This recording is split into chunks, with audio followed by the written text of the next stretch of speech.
புதிய தமிழகம் கட்சியினுடைய தலைவர் டாக்டர் கிருஷ்ணசாமி அவர்கள் நேற்று சென்னையில் செய்தியாளர் சந்திப்பில் கல் மதுபானத்துக்கானது, கல் ஒரு மது, அது டாஸ்மாக் சாராயத்துக்கு இணையானது, அது கள்ளச்சாராயத்துக்கு இணையானது, அது கஞ்சாவுக்கு இணையானது என்ற ஒரு கருத்தை பதிவு செய்ததோடு இனி கல் இருக்கும் போராட்டத்தை சீமான் மட்டுமல்ல யார் நடத்தினாலும் நான் 1000 அருவாளோடு வருவேன் சொல்லியிருக்கிறார். ஐயா மருத்துவர் கிருஷ்ணசாமி அவர்களை நீங்க படிச்சு தான் டாக்டர் பட்டம் வாங்கினீங்களா? கல்லுல 23க்கு மேற்பட்ட உடம்புக்கு நன்மை செய்யக்கூடிய சத்துக்கள் இருக்குது.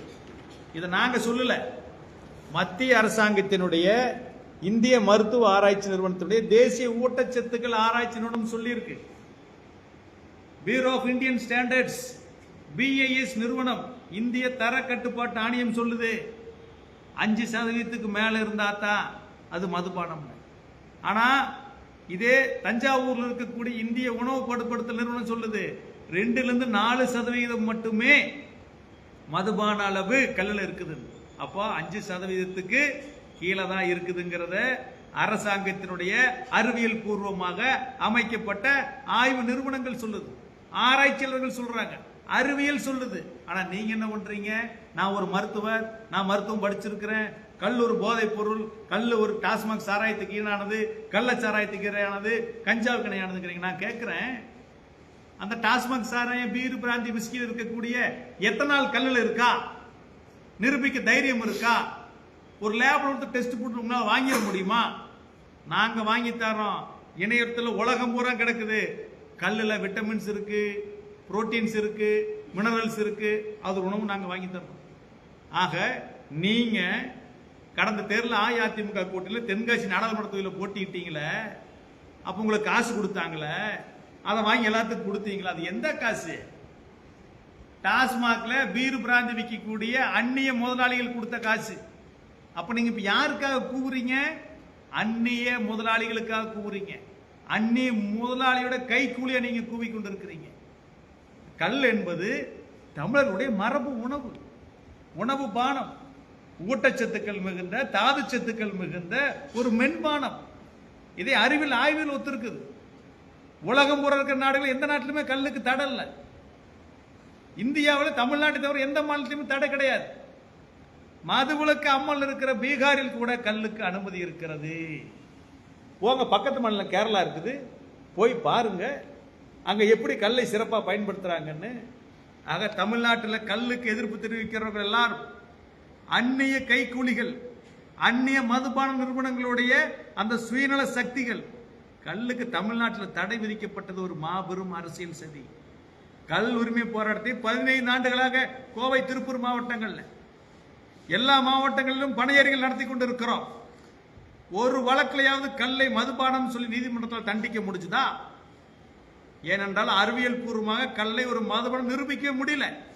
தமிழ்நாடு அரசு விதித்த தடை என்பது சட்ட விரோதம்.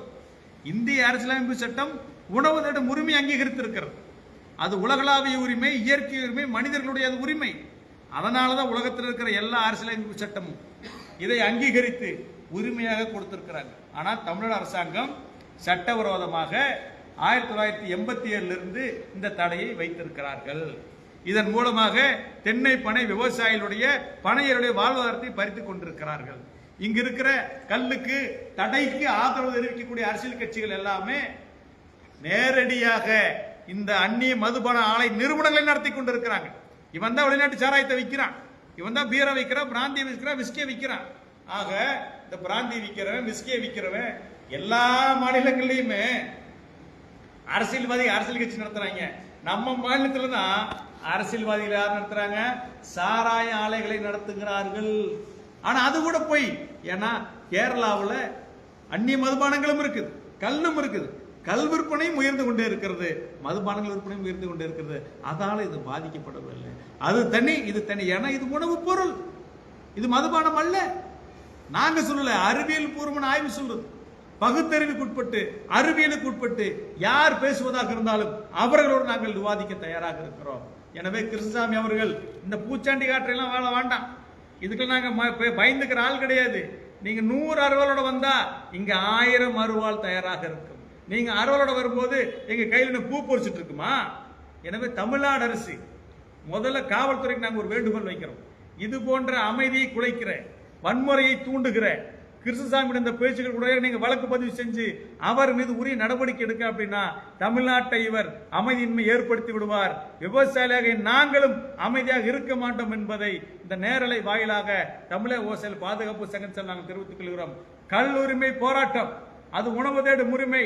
அதை யார் தடை செய்தாலும், யார் எதிர்ப்பு செய்தாலும் அவர்களுடைய அந்த அரசியல் நடவடிக்கையை முடக்குகிற வேலையை தமிழக விவசாயிகள் பாதுகாப்பு சங்கத்தின் சார்பில் நாங்கள் அனைவரும் செய்வோம் என்பதை கல் போராளிகளின் சார்பாக, பணியர்களின் சார்பாக நாங்கள் இன்று திருப்பூர் மாவட்டத்தில் தமிழக விவசாயிகள் பாதுகாப்பு சங்கத்துடைய தலைமையில் நடத்தி பெற்ற இந்த அவசர கூட்டத்தின் வாயிலாக நாங்கள் ஒட்டுமொத்த சமூகத்திற்கும் ஊடகத்திற்கும் தமிழ்நாடு அரசிற்கும் இந்த கருத்தை நாங்கள் இந்த நேரலை வாயிலாக தெரிவித்துக் கொள்கிறோம்.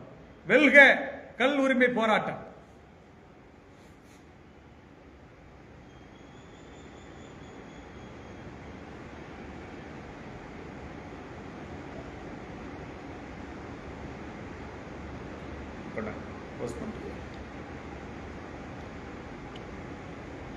Delete option